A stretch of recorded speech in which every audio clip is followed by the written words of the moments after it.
Hi friends, last வீடியோவில் நம்ம என்ன பார்த்தோன்னா மியூச்சுவல் ஃபண்ட்னா என்ன, மியூச்சுவல் ஃபண்டில் எப்படி ஃபங்க்ஷன் ஆகுது, அதில் என்ன ரிஸ்க் இருக்குது, அது மட்டும் இல்லாமல் ஏன் நம்ம மியூச்சுவல் ஃபண்டில் இன்வெஸ்ட் பண்ணுறோம், என்ன ரீசனாலும் நம்ம மியூச்சுவல் ஃபண்டில் இன்வெஸ்ட் பண்ணுறோம், என்ன யூஸ் இருக்குன்றதை நம்ம லாஸ்ட் வீடியோவில் பார்த்தோம்.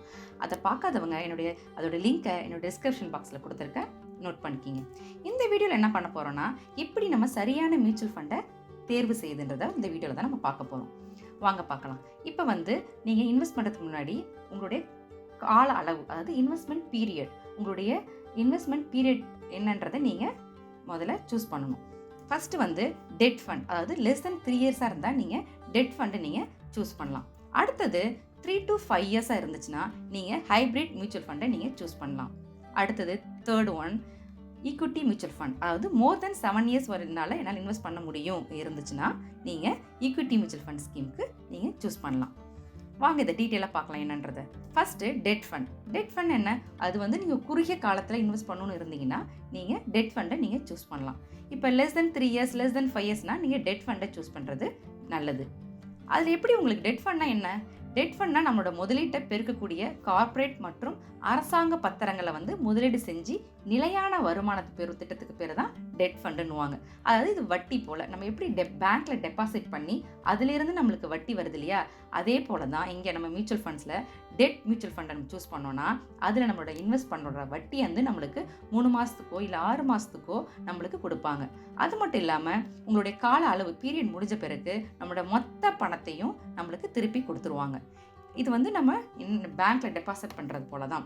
இப்போ நிறைய பேருக்கு டவுட் வரும், நம்ம பேங்க்கில் டெபாசிட் பண்ணுறதுக்கும் இதுக்கு என்ன டிஃப்ரெண்ட் இருக்குது. இப்போ பாருங்கள் இந்த ஸ்லைடில், இது ஃபார் எக்ஸாம்பிள் நான் கொடுத்துருக்கேன். இது ஒரு மியூச்சுவல் ஃபண்ட் ஸ்கீம், அதாவது டெட் மியூச்சுவல் ஃபண்ட் ஸ்கீம். இப்போ இதில் 5 இயர்ஸில் நம்ம இன்வெஸ்ட் பண்ணோன்னா அதோட ரேட் பாருங்கள், இன்ட்ரெஸ்ட் ரேட்டு 11 இயர்ஸ் இருக்குது, 11%.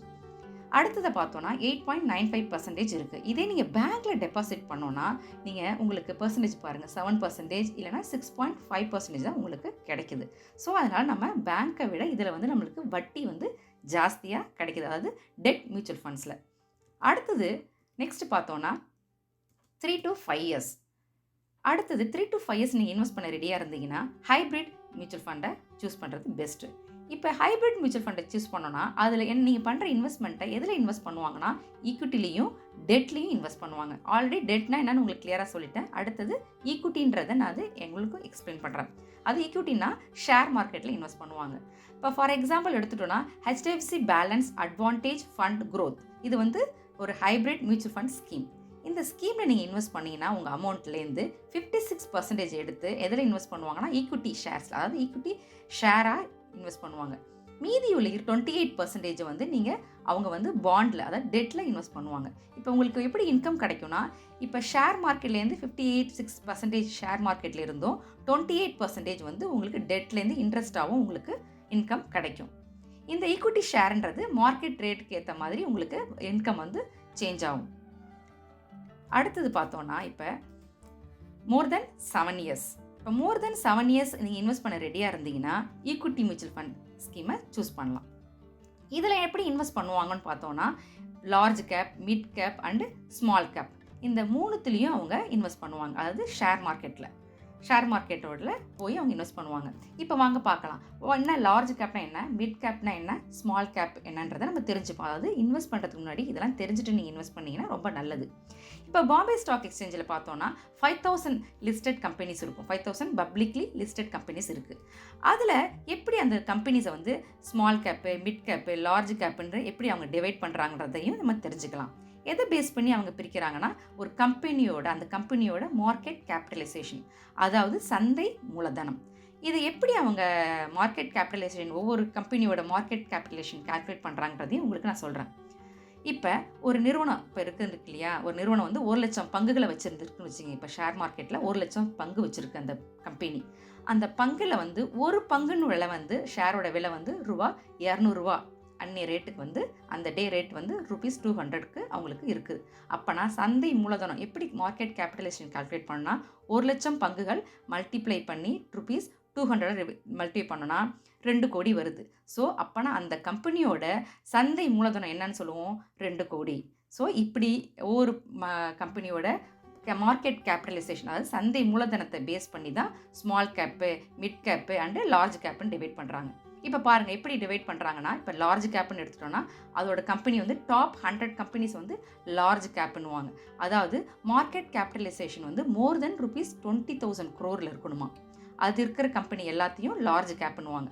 மிட் கேப்னா டாப் 101லேருந்து 250 கம்பெனிஸை வந்து மிட் கேப்னுவாங்க. அதோட மார்க்கெட் கேபிட்டலைசேஷன் அதாவது சந்தை மூலதனம் எப்படி இருக்கும்னா ₹5,000 crore ₹20,000 crore வரைக்கும் உள்ளது எல்லாத்தையுமே மிட் கேப்னுவாங்க.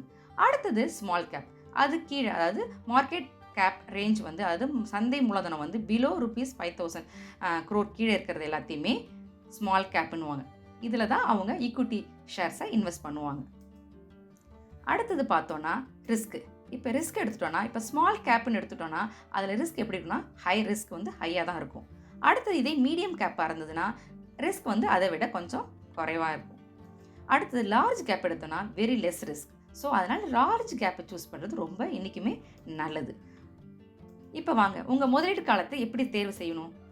முன்னாடியே சொன்னது போல் ஃபஸ்ட்டு என்ன பண்ணணும், இன்வெஸ்ட் பண்ணுறதுக்கு முன்னாடி டெட் ஃபண்டில் இன்வெஸ்ட் பண்ண போகிறீங்களா, இல்லை ஹைப்ரிட் மியூச்சுவல் ஃபண்டில் இன்வெஸ்ட் பண்ண போகிறீங்களா, இல்லை ஈக்விட்டி மியூச்சுவல் ஃபண்டில் இன்வெஸ்ட் பண்ண போகிறீங்களான்றதை நீங்கள் முதல்ல உங்களோட கால அளவுக்கு ஏற்ற மாதிரி நீங்கள் சூஸ் பண்ணிக்கணும். சூஸ் பண்ணதுக்கப்புறமா இப்போ டெட் ஃபண்டுன்னு எடுத்துட்டோன்னா அதில் நிறைய different types of mutual fund schemes இருக்கும்.